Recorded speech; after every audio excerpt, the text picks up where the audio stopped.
Buenos días, mis amados hermanos. Qué gran privilegio que nos podamos ser llamados hermanos y saber que tenemos una herencia tan importante que es la herencia. Realmente estamos llegando al final del relato de precisamente la genealogía del pueblo de Israel que empieza Crónicas. Crónicas está escrito, se supone más o menos cuando la gente está a punto de regresar o ya están regresando a, a Israel, a Jerusalén, a Judá, la tierra donde han sido llevados en cautividad por su mal comportamiento. Y es tan importante, importantísimo la genealogía. ¿Por qué es tan importante la genealogía? En el Antiguo Testamento es porque obviamente la promesa que Dios le hizo a Abraham y le hizo a Isaac, a Jacob, a todos ellos, tenía que ver con tierra, herencia de una tierra, de un terreno, un pedazo de tierra. Esa era la salvación, esa era la heredad que había. La única forma que esa heredad podía ser tuya si tú comprobabas que tú eras hijo de el dueño anterior, porque era por herencia. La herencia era así de importante. Y qué maravilla que hoy en día nuestra genealogía nomás es de una sola generación, hijos de Dios. Pero es igual, necesitamos ser hijos de Dios para ser acreedores a, a la herencia. Y no nos olvidemos de eso, por eso es tan importante y por eso se relata de esa manera. Acuérdense que allá en Génesis capítulo 25, Jacob y Esaú, los hijos de Isaac, hijo de Abraham, descendiente de Adán, que es la genealogía otra vez para que entendamos que Abraham fue el que recibió la promesa de esa tierra prometida. Los hijos de Saúl y Jacob, que eran gemelos, crecieron, y Saúl llegó a ser diestro cazador, hombre del campo, capítulo 25, versículo 27. Pero Jacob era hombre pacífico que habitaba en tiendas. Isaac amaba a Esaú porque le gustaba lo que cazaba, pero Rebeca amaba a Jacob. Un día, cuando Jacob había preparado un potaje, Esaú vino agotado del campo. Entonces Esaú dijo a Jacob: te ruego que me des a comer un poco de ese guisado rojo, pues estoy agotado. Por eso lo llamaron Edom, y decir rojo. Véndeme primero tu primogenitura. Le contestó Jacob. Mira, Esaú hablando, yo estoy a punto de morir, le dijo Esaú. ¿De qué me sirve, pues, la primogenitura? Júramelo primero, replicó Jacob. Esaú se lo juró y vendió su primogenitura a Jacob. Entonces Jacob dio a Esaú pan y guisado de lentejas. Él comió y bebió, se levantó y se fue. Así despreció Esaú la primogenitura. Y le va a costar a toda su descendencia. La tierra que Dios le prometió no lo va a querer, la va a despreciar. Y esa tierra no era enteramente para ellos, porque si no se portaban bien, lo iban a perder igual. Ya acabamos estamos leyendo aquí cuando estuvieron desterrados por 70 años. ¿Verdad? Ya casi todas las generaciones habían muerto anteriores y ahora son otra vez los herederos, por eso es tan importante la genealogía. No van a poder ir a clamar por esa tierra porque es tierra que Dios les da. La herencia habían perdido por su comportamiento, no podían ir por ella porque es lo único que tenían esperanza y su forma de identificarse era por la genealogía. Y saben que eso no ha cambiado para nada, no ha cambiado para nada, porque dice la palabra que los que le recibieron, Dios les dio potestad de ser hechos hijos de Dios, como nosotros, nacidos no de carne y sangre, sino de poder de Dios mismo, hijos de Dios. Y cuando entendemos eso, entonces tenemos el derecho de buscar. Ahora, ¿lo podemos perder? Claro que sí. No se olviden lo que dice Mateo 11:12, ¿verdad? Dice, vamos a leerlo, ¿verdad? Mateo capítulo 11, versículo 12.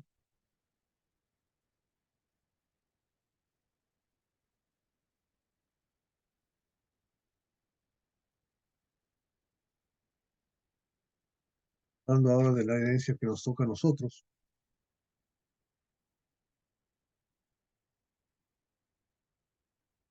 Dice la palabra,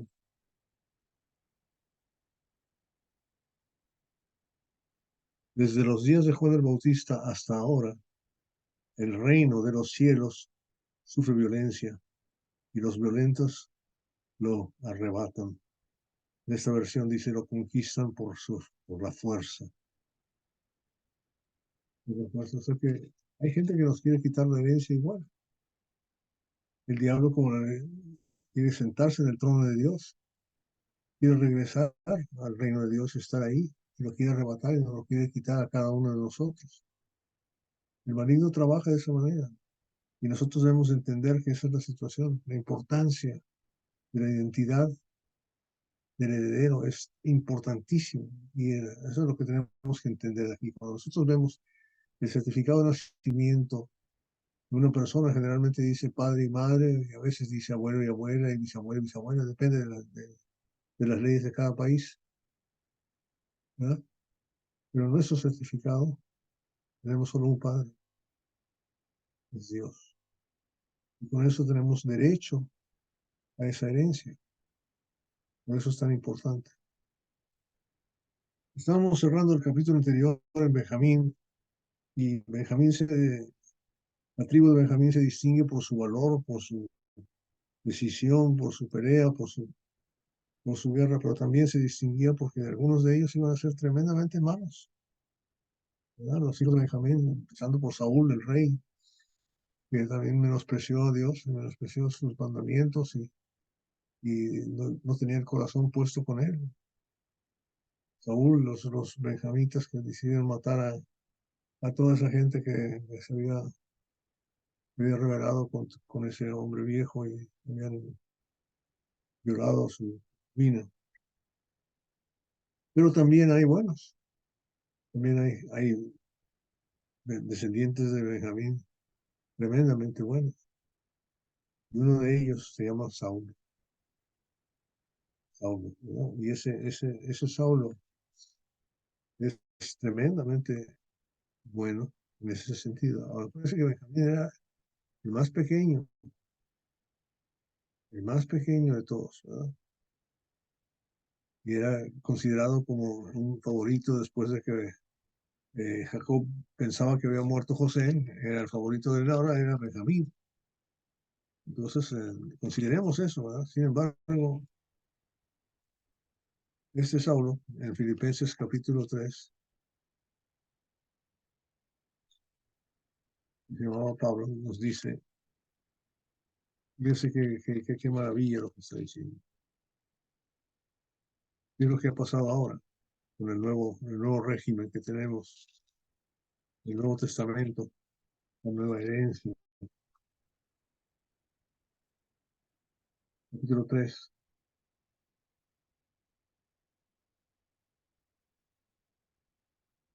Si algún otro cree tener motivo para confiar en la carne, o sea, que soy heredero del pedazo de tierra, eso que ya estaban dispersados por todos lados el pueblo de Israel en ese tiempo, ¿no? No mucho más, circuncidado a los 8 días de nacer, del linaje de Israel, de la tribu de Benjamín, hebreo de hebreos, el cual, en cuanto a la ley, fariseo, en cuanto al celo perseguidor de la iglesia, en cuanto a la justicia de la ley, hallado irreprensible, pero todo lo que era para mí era ganancia. Para mí era ganancia, lo he estimado como pérdida por amor de Cristo. Y aún más lo estimo como pérdida todas las cosas en vista del incomparable valor de conocer a Cristo Jesús mi Señor. Por él lo he perdido todo y lo considero como basura, a fin de ganar a Cristo y ser hallado en él, ¿verdad? No teniendo mi propia justicia derivada de la ley, sino la que es por la fe en Cristo, la justicia que procede de Dios sobre la base de la fe, y conocerlo a Él, el poder de su resurrección y la participación en sus padecimientos, llegando a ser como Él en su muerte, a fin de llegar a la resurrección de entre los muertos. Ahí está nuestra nueva encuesta, nuestra nueva encuesta, nuestra nueva... Ya es importantísimo, ¿no? Es importantísimo entender qué es lo que Dios me está procurando. Entonces, con razón, Pablo le dice a Timoteo que no presten atención a genealogías interminables. ¿Por qué? Porque la herencia no está ahí.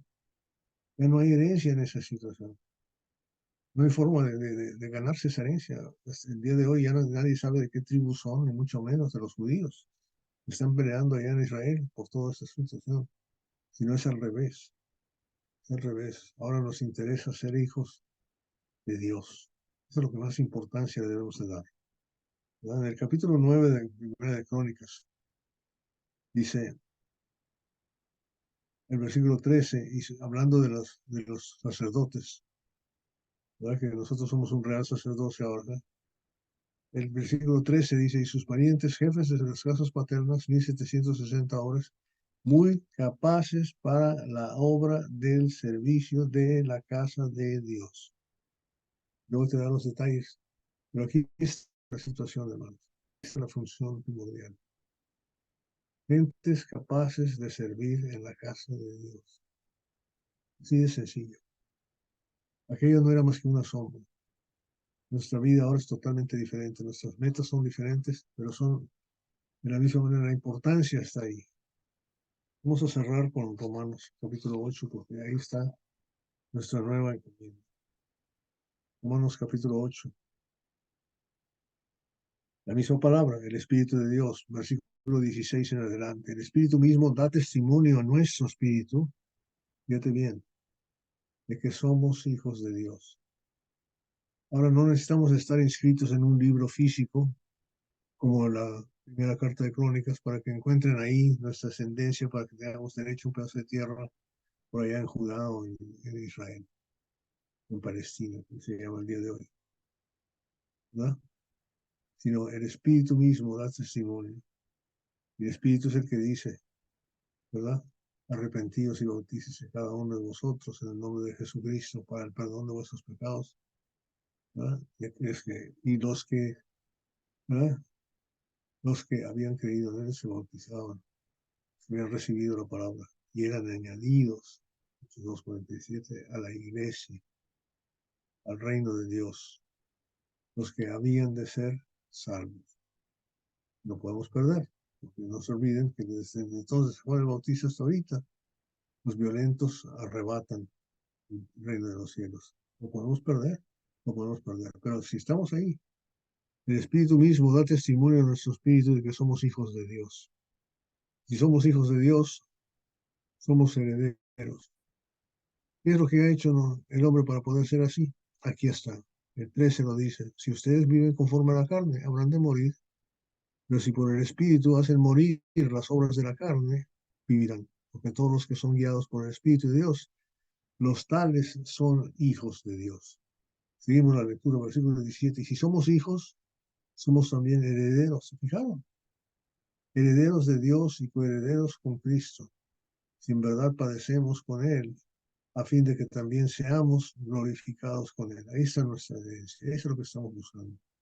Pues considero que los sufrimientos de este tiempo presente no son dignos de ser comparados con la gloria que nos ha de ser revelada, porque el anhelo profundo de la creación es aguardar ansiosamente la revelación de los hijos de Dios. Oye bien, Segunda de Crónicas, capítulo 1 al 10, es la revelación de quiénes son los hijos de Dios para recibir la tierra prometida a la cual estaban regresando. ¿No?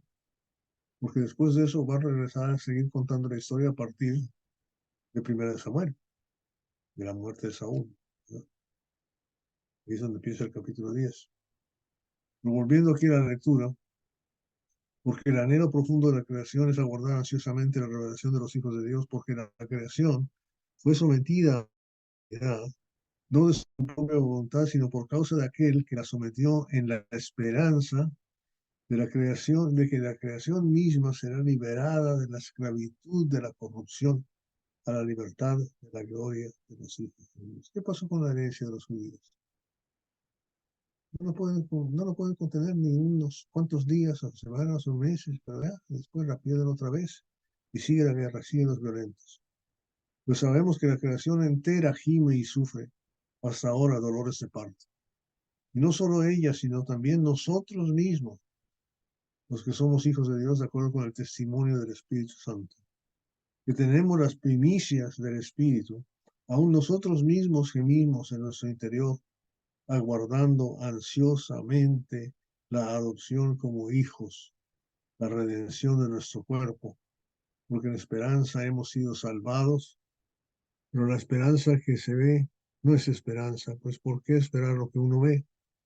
Pues si esperamos lo que no vemos, con paciencia lo aguardamos. Wow, ahí está. Esa es nuestra herencia, hermano. Esa es la herencia, es la vida eterna, la que buscamos estar. ¿Cuál es mi esperanza? ¿Cuál es mi gozo? Dice el apóstol Pablo en 1 Tesalonicenses 2. No solo sois vosotros en la presencia de nuestro Señor Jesucristo en aquel día, estemos vosotros y nosotros juntos allá. Es lo que estamos buscando. Es lo que con esa gloria hasta que queremos. Vamos a orar. Nuestro Dios y Padre Todopoderoso, un Dios lleno de gloria, de gracia, de amor, de poder, que nos puedes hacer, nos puedes resucitar, nos puedes dar una vida eterna que no merecemos. Gracias por darnos una opción, una meta tan noble, un llamado tan maravilloso. Agárranos de la mano y no nos sueltes. Llévanos, Padre, así, porque es lo que queremos, es estar contigo por una eternidad. Y recibir algo que no merecemos, que es tan grandioso que tú has preparado para nosotros. No sabemos ni siquiera cómo orar, pero te pedimos que tú seas el que nos guíe para que podamos hacerlo. Que nos perdones nuestros pecados, que ahuyentes al maligno, que no se acerque a nosotros, nos permitas, cuando nos pones a prueba, danos la victoria, Padre, porque tú eres el poderoso. Ayúdanos a siempre confiar en ti y en tu poder, porque solos no podemos. Ayúdanos, Padre, y te pedimos eso, con el corazón en la mano, sabiendo que tú enviaste a tu Hijo unigénito, comprobarnos que puedes hacer lo que sea. Lo levantaste de los muertos así como si nada. Eres tan poderoso y también lo puedes hacer con nosotros. Ayúdanos a ver lo que no podemos ver, poner nuestra mirada en lo que no podemos mirar.